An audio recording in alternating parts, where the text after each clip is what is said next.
Continuamos en Casi Todo Verdad y después de las elecciones del 22 de octubre, el gobierno de Mauricio Macri quiere implementar la reforma laboral en la República Argentina. Por eso estamos con dos entrevistados para hablar sobre este tema, que lo presentamos de esta manera. Hoy nos visita Daniel Pérez Guillén, secretario adjunto de CTA, y Patricio Villegas, secretario general de SUTEBA La Plata. Nos vienen a hablar sobre el rechazo de los trabajadores y trabajadoras a la reforma laboral, porque tiene una medida que flexibiliza las condiciones de trabajo, y sobre la preocupación por el presupuesto bonaerense del 2018. Ahí está, junto con nosotros, Daniel y Patricio. Gracias por estar acá. Gracias por invitarnos. Gracias a ustedes. Bueno, ahí planteamos el tema central de la entrevista, que gira sobre la reforma laboral que quiere impulsar el gobierno. La CGT se pronunció hace poquitos días que está en contra, pero realmente no sabemos bien si esta postura se va a mantener o no. Bueno, Daniel, como para empezar a hablar sobre esta cuestión, ¿cómo comenzarías a plantearlo? Nosotros tenemos un rechazo frontal directamente a la ley. Nosotros definimos que es una ley ni siquiera de flexibilización laboral, directamente es una ley de precarización laboral, una ley que lleva al trabajo a una... Nosotros creíamos que a principios del siglo pasado, y creo que no, que lo lleva a fines del siglo anterior, porque realmente no quiere respetar ni siquiera las 8 horas de trabajo, pero además destruye el concepto mismo del trabajo. Plantean como la libertad de las multinacionales, porque directamente rompen cualquier contrato de trabajo, rompen la relación de solidaridad que se llama dentro de las leyes laborales, y le imponen no solo que uno tiene que trabajar en forma precaria, con contratos que no mantienen la relación, o sea que no voy a recibir la indemnización me la tengo que pagar yo, tengo que hacer un fondo, sino que tampoco hay ninguna relación laboral fija, con lo cual no solo no voy a poder hacer el juicio, no voy a poder jubilarme, pero además me plantean esto como una cooperación. Si es una cooperativa, bueno, planteemos cómo nos vamos a repartir con la Coca-Cola, por ejemplo, las ganancias, o con Chevrolet las ganancias. Eso sería otra discusión, pero no creo que pase por ahí la intención. Creo que es la prepotencia de los sectores concentrados del capital. Y para peor, que hoy tienen una lógica ni siquiera industrial, porque pensemos que lo que está pasando en la provincia de Buenos Aires es que se está disimulando la gran pérdida de empleo, creando empleos para la obra pública. ¿Pero esto qué significa? Que usted perdió más de 250.000 puestos de trabajo calificados y que tenían un salario alto, que tenían convenio colectivo, que tenían derechos laborales. Y ahora está contratando gente con los sueldos más bajos, con menor capacitación y sin esa relación con el Estado. O sea que en cualquier momento esos 200.000 puestos de trabajo que ellos dicen que hay entre la obra pública pueden desaparecer. Sí. Bueno, y Patricio, respecto a lo que planteaba de la CGT y su postura de estar en contra de esta reforma laboral, bueno, ha tenido una postura bastante ambivalente respecto al gobierno, la central sindical, en estos 2 años de gobierno. ¿Qué opinión tenés? Y que para enfrentar este gobierno lo que se tiene que tener es una central de trabajadores fortalecida, unida y decidida de enfrentar, decididamente enfrentar los embates de este gobierno. Hoy lo escuchaba Blaini a la mañana temprano, hablando que habían adoptado una posición firme, pese a algunas diferencias, en decir que de esta forma esta reforma laboral no pasa. Por lo menos los trabajadores la van a enfrentar y la CGT se pone a la cabeza de eso, lo cual abre un compás de espera a lo que ocurra, porque planteaba qué es lo que va a pasar cuando los gobernadores comiencen a llamar a sus senadores para que acompañen esta reforma, porque una cuestión son los acuerdos que se realizan con los sindicatos y la participación que tienen en cada una de los convenios en los que son parte los trabajadores, y otra tiene que ver cuando se debate en el Senado la presentación de leyes, ¿no? Bueno, y en Brasil mañana se va a implementar esta reforma laboral que fue aprobada en el Congreso, en diputados y en senadores, pero impulsada por un presidente como Temer que no fue votado por nadie, ¿no? Exactamente. Acá en la Argentina la situación es distinta. Macri ganó estas elecciones de medio plazo.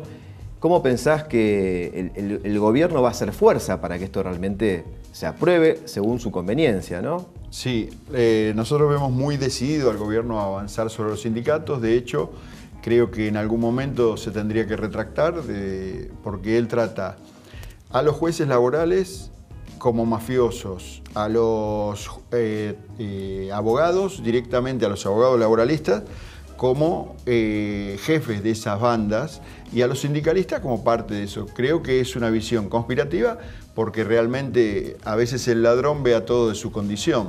Entonces lo analizan desde una lógica en la que ellos tienen una organización mafiosa para terminar con los derechos de los trabajadores. Creo que la resistencia en la Argentina por tradición va a ser mucho mayor a la que ha habido en Brasil. Creo que nuestra historia sindical, y dentro del marco, como decía Patricio, dentro de un marco de mucha unidad, para nosotros fue una muy buena noticia que la CGT se plantara realmente a decir el rechazo frontal a esto, porque teníamos el mismo miedo que vos, que hubiera actitudes ambivalentes, y creo que eso no va a permitir, como otras veces, que pase un plan como este, porque es muy salvaje. Inclusive hay análisis mismo que hace La Nación directamente, en el que es más ajustador que la misma dictadura militar. Bien, y respecto entonces al camino que tiene el gobierno para llevar adelante esto sería en el Congreso de la Nación, uno imagina, ¿no? Pareciera que todo desemboca ahí, y ahí veremos cómo legislan los legisladores que fueron elegidos por el pueblo, ¿no? Nosotros ya, nuestro candidato, un maestro del Congreso, Hugo Yasky, planteaba esto: firmar un contrato con sus votantes de no romper esas promesas eleccionarias y no votar nunca leyes en contra de los trabajadores. Y eso deberían hacerlo absolutamente todos los políticos de todos los arcos políticos, no votar algo que no haya estado en su plataforma, no borrar con el codo lo que pusieron en palabra para que los elijan. Claro. Me parece que ese es el camino, eso es lo que tenemos que seguir los ciudadanos a nuestros representantes, así se construye democracia, y tiene que quedar en claro que cuando atacan sobre un sector, no es solamente un sector, sino que es la punta de lanza para después ingresar y empezar a golpear en todos lados. Nosotros el otro día, trabajando lo que es nuestro rechazo al aprender, armamos una jornada de casi 7 horas de radio abierta en la que en la primera parte, de las 12 a las 5:30 de la tarde, estuvimos con otros sindicatos discutiendo la armonización del sistema previsional y la flexibilización laboral o este intento de precarización laboral del gobierno. Y me parece que ese es el camino, no mirar un solo sector, construir la mayor unidad posible, entender cuál es la contradicción principal, juntar a todos los sectores atrás de una idea con un programa para poder enfrentarlo, dejando de lado algunas cuestiones que tienen que ver con el vedetismo de algunos sindicalistas que no le impiden ver más allá de los ojos y para poder enfrentar a este gobierno. Otro de los temas que se está debatiendo ahora es el presupuesto 2018, ¿no? Y en la provincia de Buenos Aires parece que han acordado la gobernadora con el dirigente Sergio Massa, se aprobaría el presupuesto tal cual la gobernadora lo está pidiendo. ¿Y esto cómo afectaría al fondo educativo en la provincia? Nosotros lo que estuvimos trabajando ahí también, construimos unidad, un bloque intersindical con gente de ATE, con gente de UDOGA, con gente de AMET, con representantes de UDA y de la FEB y por supuesto el SUTEBA.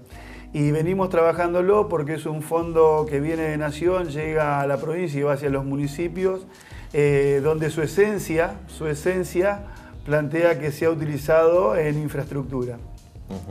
El gobierno de Bruera lo utilizó porque hay un artículo que abre una puertita por la que todos se meten, en la que dice que puede ser utilizado también en todo aquello que fortalezca la educación y la cultura. Entonces se desvían hacia otras situaciones. Nosotros lo que vimos que el año pasado fueron 120 millones de pesos, donde hubo obras sin ejecutar. Este año son 190 millones de pesos, donde el 30% más o menos es lo que se destina a infraestructura, y que teníamos la esperanza, porque la gobernadora había planteado que meterlo en el paquete para que sea el 85% el que se afecte a infraestructura. Parece que hay un acuerdo con los legisladores y la posición férrea de los intendentes hablan de un 50% que es resistido por los intendentes. Nosotros tenemos que tratar de que se cumpla la ley, el espíritu de esa ley, para que vaya a infraestructura, porque la verdad que la infraestructura escolar en el Distrito de La Plata y en otros distritos de la provincia de Buenos Aires está está en riesgo. Yo diría que hay que declarar, casi en La Plata declarar la emergencia. Claro. Nosotros estamos trabajando en eso, nos hemos movido mucho, hemos tomado como emblema el caso del Jardín 945 en la localidad del Pato. Ahí hemos trabajado con la comunidad, es un jardín que en la zona ha crecido exponencialmente debido a la actividad productiva y es un jardín que funciona con un aula sola en una escuela, prestado en un pasillo. Sí. Tenía 7 millones de pesos, 4 veces salió licitación, presupuesto 2016. Este año vimos la pelea con los sindicatos, se arranca una revaluación, 12 millones de pesos y estamos esperando que salga la licitación. Bien, y otro tema que se viene son las paritarias para el año que viene, y sabemos que el sector de judiciales, Daniel, bueno, es un momento clave, y el año en curso tuvieron muchísimos problemas ustedes con esto, ¿no? Sí, y lo seguimos teniendo, en realidad no se cumplió con todo el acuerdo paritario. La semana que viene inclusive hay un paro y movilización el día 15, y esto coincide con... Bueno, nosotros tenemos varios problemas. Primero, que tendría que estar llamando a la paritaria nuevamente porque quedamos realmente por debajo de la inflación, y aparte porque no se cumplieron ciertos acuerdos que había, por ejemplo, con la devolución de los días de paro y la transformación de los cargos de los ingresantes, que se han cumplido parcialmente. Con lo cual tenemos una experiencia nuevamente de falta de cumplimiento de la paritaria y que necesitaríamos ya la paritaria. Pero enmarcado en una cuestión más grave, que es las palabras del presidente respecto de los trabajadores judiciales, donde se expresó realmente como un hijo de patrón de estancia, en el que, como decíamos antes, que tiene referencias a las horas que trabajamos, o sea que viene a cambiar todo nuestro régimen laboral, a las vacaciones, a lo que él contempla como vacaciones, que no entiende el significado de la feria judicial, y que cambia el esquema de la justicia, porque también no nos afecta solo a nosotros, sino al abogado, porque esto también va en línea de que queden solo las grandes corporaciones, que queden las grandes corporaciones de abogados, porque ningún abogado puede atender un estudio si Tribunales atiende del mismo modo todo el día y entonces no tiene tiempo para atender a sus clientes, o si no hay un tiempo en el año donde se puedan archivar las causas que corresponde archivar, pasar a despacho las que corresponde pasar. Bien. Pero acá hay un ataque a la independencia judicial, como se demostró no solo con despedir a Gil Carbó, que no tiene ni una sola cuestión de su honor, porque no se pudo probar que ella haya estado en esa negociación de ese edificio que se alquiló o se compró por mucho menos valor de lo que se compraron otros edificios en otros rubros. Sí. El caso del juez Arias, la suspensión sin ninguna justificación, sin poner en duda su honor. El caso de Freiler, el apartamento de Freiler, mientras secuestran a uno de los integrantes, te digo secuestran porque es una maniobra de la cual es partícipe el presidente de la Corte para entretener a uno de los, no dejarlo jurar, a uno de los integrantes del Consejo de la Magistratura para que les diera la relación de fuerza para sacar al juez Freiler. Claro. Las detenciones, luego la persecución política. Estamos en una situación bastante compleja y esa situación es la misma que viene en la reforma laboral, porque creemos que viene a profundizar un modelo en el que dicen hay dueños de la Argentina, dueños o gerentes de las multinacionales, pero es una relación de fuerza que quieren imponer y que creen que ese resultado que ellos muestran como ganador del 40% de los ciudadanos, pero no cuentan que el 60% dice a esto hay que poner un freno. Claro. Daniel y Patricio, muchas gracias por estar acá en el programa, por pensar un poco la Argentina que se viene y analizando también la Argentina que tenemos en estos momentos. Gracias por estar acá, en serio. Gracias por invitarme. Gracias a vos. Ahí está, dos referentes entonces de la CTA de los trabajadores. Ahora pasamos a las placas del clima.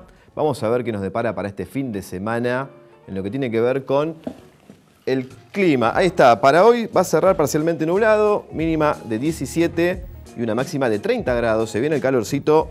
Mañana sábado también parcialmente nublado, 15 la mínima, 25 la máxima. Y el domingo a pleno sol, 13 la mínima, máxima 26. Buen fin de semana, buen clima seguramente para compartir en familia, para poder salir y dar vueltas por ahí. Se viene el verano y eso no tiene retorno. Gracias por estar ahí. Nos encontramos el próximo día lunes. Excelente fin de semana. Nos vamos con banda local, Tierra Tribal. El lunes nuevamente aquí. Gracias por estar ahí. Chau.